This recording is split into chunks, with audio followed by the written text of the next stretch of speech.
Əziz qardaş və bacılar, bunu yadınızda saxlayın. Dünya və dünya malına hədsiz dərəcədə bağlı olan insan heç vaxt Allah üçün malından keçə bilməz. Rəhmətlik Hacı Şahinin ən sevdiyim təbliğatı bilirsiniz nə idi? İnsanlara dünya malının dəyərsizliyini çatdırması. İnsan dünya və dünya malının dəyərsizliyini anladıqca artıq başlayır malını, dövlətini Allah yolunda xərcləsin, təbii ki bir qismini. Fikir vermişdiniz, Hacı Şahin ilk öncə insanlara dünyanın dəyərsizliyini çatdırırdı. Daha sonra insanlara yardım etməyin önəmini qeyd edirdi. Yəni, əgər sən Allah üçün malından keçmək istəyirsənsə, ilk öncə dünya və dünya malından qopub Allaha bağlanmalısan. Dünya malına həris olan insan Allah üçün necə yardım edə bilər?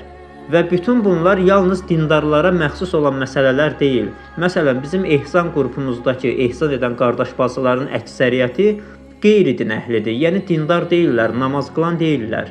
Allah bizi xeyir əməllərdə bir-birimizlə yarışan bəndələrindən qərar versin. WhatsApp ehsan qrupumuza qoşulmaq istəyən qardaş bacılarımız da şəxsidə bizə yaza bilər və ya Instagram yardım səhifəmizə müraciət edə bilərlər. Allah sizi qorusun.